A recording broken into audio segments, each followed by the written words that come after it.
Querido irmão, querida irmã, para este sábado da sexta semana do tempo comum, nesse dia 19 de fevereiro, temos como proposta de reflexão o texto de Marcos, capítulo 9, do versículo 2 ao 13.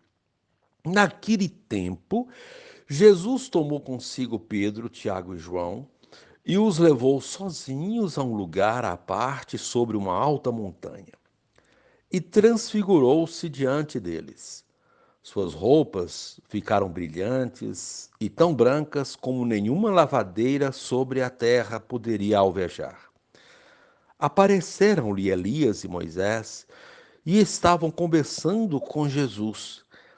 Então Pedro tomou a palavra e disse a Jesus: Mestre, é bom ficarmos aqui. Vamos fazer 3 tendas: uma para ti, outra para Moisés e outra para Elias. Pedro não sabia o que dizer, pois estavam todos com muito medo. Então desceu uma nuvem e os encobriu com sua sombra. E da nuvem saiu uma voz: Este é o meu filho amado, escutai o que ele diz. E de repente, olhando em volta, não viram mais ninguém, a não ser somente Jesus com eles. Ao descerem da montanha, Jesus ordenou que não contassem a ninguém o que tinham visto, até que o Filho do Homem tivesse ressuscitado dos mortos. E eles observaram esta ordem, mas comentavam entre si o que queria dizer ressuscitar dos mortos. Os 3 discípulos perguntaram a Jesus: Por que os mestres da lei dizem que antes deve vir Elias? Jesus respondeu: De fato, antes vem Elias para pôr tudo em ordem. Mas como dizem as Escrituras, que o Filho do Homem deve sofrer muito e ser rejeitado. Eu, porém, vos digo: Elias já veio e fizeram com ele tudo o que quiseram, exatamente como as Escrituras falaram a respeito dele. Palavra da salvação. Glória a vós, Senhor. Querido irmão, querida irmã, Jesus decide tomar 3 discípulos e subir a montanha. Lá acontece algo extraordinário. Transfigura-se diante deles. Com essa cena, Jesus manifesta-se na plenitude da sua condição humana, humano-divina. Em Jesus, Deus revela sua glória e seu poder salvador. Pedro gostou do que estava acontecendo e pede para perpetuar a permanência em cima da montanha. É bom estarmos aqui. Nessa cena, os discípulos descobrem a importância da contemplação, a qual deveria levar a uma vivência mais fraterna e solidária. Símbolo da presença divina, a nuvem anuncia: Este é meu filho amado, escutem-no. A transfiguração é uma exortação para que escutemos Jesus e sigamos seus ensinamentos, que estão sempre no sentido de defesa da vida. Como seria diferente a realidade se nos deixássemos conduzir pelas suas palavras, as quais apontam para as realidades do reino de Deus? Querido irmão, querida irmã, Jesus, quem é esse Jesus que estamos seguindo? Os discípulos já tinham uma primeira resposta: é o Cristo, o Messias. Mas seu messianismo é o descrito pelo profeta Isaías, o do servo sofredor. Assim, segui-lo é renunciar a si mesmo e seguir o mesmo caminho dele. Na montanha, 3 discípulos fazem uma experiência muito especial.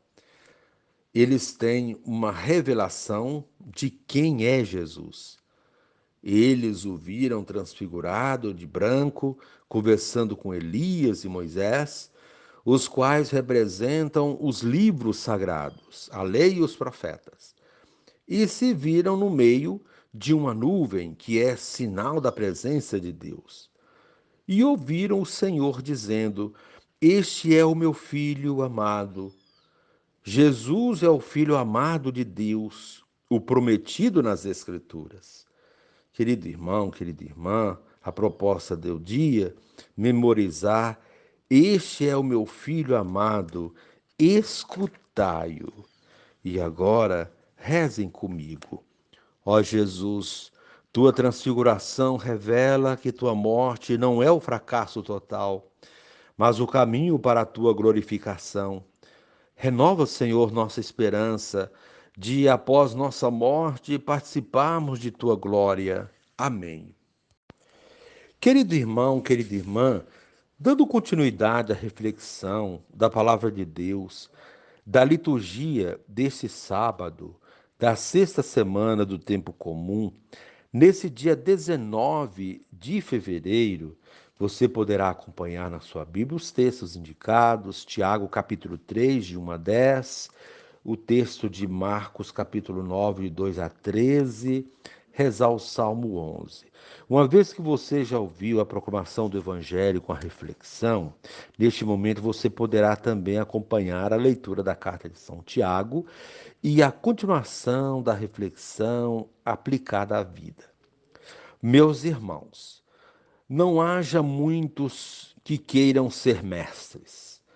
Sabeis que nós, os mestres, estamos sujeitos a julgamento mais severo, pois todos nós tropeçamos em muitas coisas.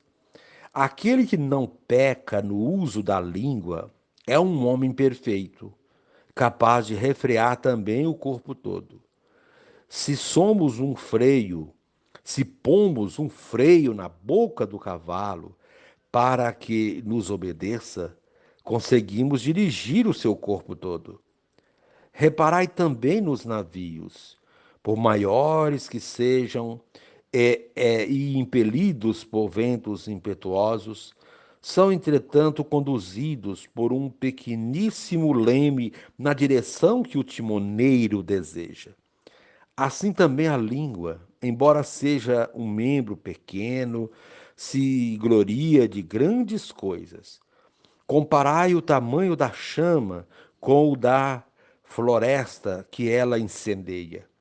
Ora, também a língua é um fogo, é o universo da malícia. Fazendo parte dos nossos membros, a língua contamina o corpo todo e, atiçada como está pelo inferno, põe em chamas o ciclo de nossa existência. Com efeito, toda espécie de feras, de aves, de répteis e de animais marinhos pode ser domada e tem sido domada pela espécie humana.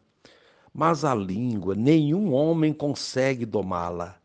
Ela é um mal que não desiste e está cheia de veneno mortífero. Com ela bendizemos o Senhor e Pai, e com ela amaldiçoamos os homens, feitos à imagem de Deus. Da mesma boca saem bênção e maldição. Ora, meus irmãos, não convém que seja assim.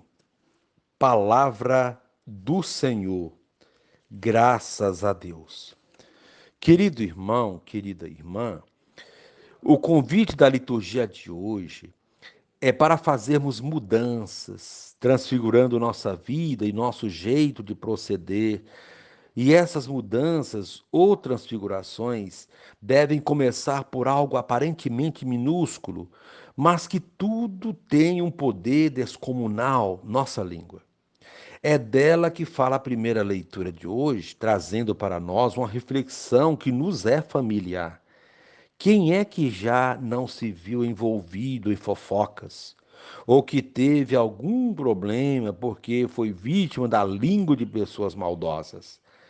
Penso que isso aconteceu com muitos entre nós, pois todos estamos vulneráveis a isso, mas não são todos que usam a língua para o bem.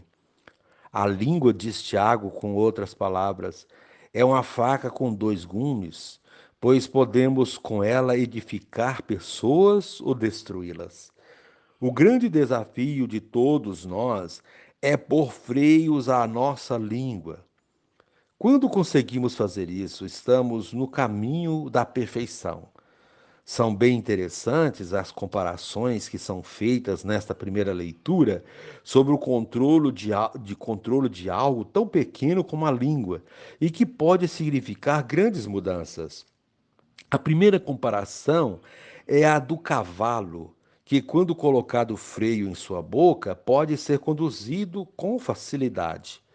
E a segunda é a dos grandes navios, que podem ser conduzidos por meio de um pequeno leme. Se deixar a embarcação solta, o vento a leva para onde quiser, sem rumo.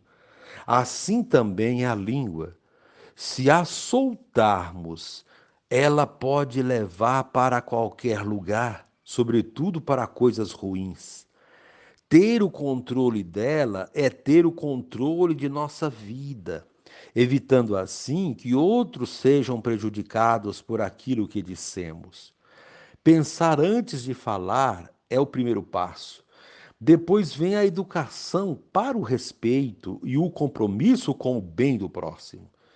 Porém, para que isso ocorra, é preciso conformar nossa vida aos ensinamentos de Cristo, ou seja, transfigurá-la. E a transfiguração é o tema do evangelho de hoje. Jesus tomou consigo e o levou para o alto de um monte três de seus discípulos, Pedro, Tiago e João. O significado de monte, montanha e seus derivados representa lugares de encontro com Deus. Podemos dizer que são lugares teofânicos e epifânicos, isto é, onde Deus se manifesta e apresenta sua proposta para a humanidade. É lugar de pacto com Ele, de aliança. A primeira dúvida que este evangelho suscita é sobre a escolha desses três para irem com Jesus e não outros. Pelo que conhecemos desses três discípulos, dá para imaginar o porquê dessa escolha. Eram os que mais tinham dificuldade de entender o projeto de Jesus e a sua missão. Ou então podemos dizer que eram os que talvez tivessem menos fé. Por que podemos afirmar isso? Os textos vistos na liturgia de dias anteriores esclarecem um pouco essa dúvida, principalmente a respeito de Pedro. Pedro tinha uma visão equivocada de Jesus. Disse que era o Messias, mas queria que ele fosse como o Messias esperado pelos judeus. Repreendeu Jesus quando ele disse que iria sofrer muito. Além disso, às vezes, demonstrava que não entendia quem era Jesus e o que ele queria. Vemos isso quando Jesus se propõe a lavar seus pés e ele nega. Não quer um Messias que sirva, mas que seja servido, o oposto daquilo que Jesus propõe. Os outros dois, Tiago e João, são os filhos de Zebedeu, aqueles cuja mãe pede a Jesus que conceda a eles um lugar de honra, de destaque, quando estivessem na glória. Ou seja, estavam na companhia de Jesus por interesse. Eles precisam saber quem de fato é Jesus e nada mais oportuno do que este momento de encontro com Deus e de transfiguração. Jesus se revela divino diante deles, deixando-os extremamente surpresos. Como se não bastasse, tem provas de que Jesus não é Elias, nem qualquer um dos profetas, mas o Filho amado de Deus. O próprio Deus lhes diz isso.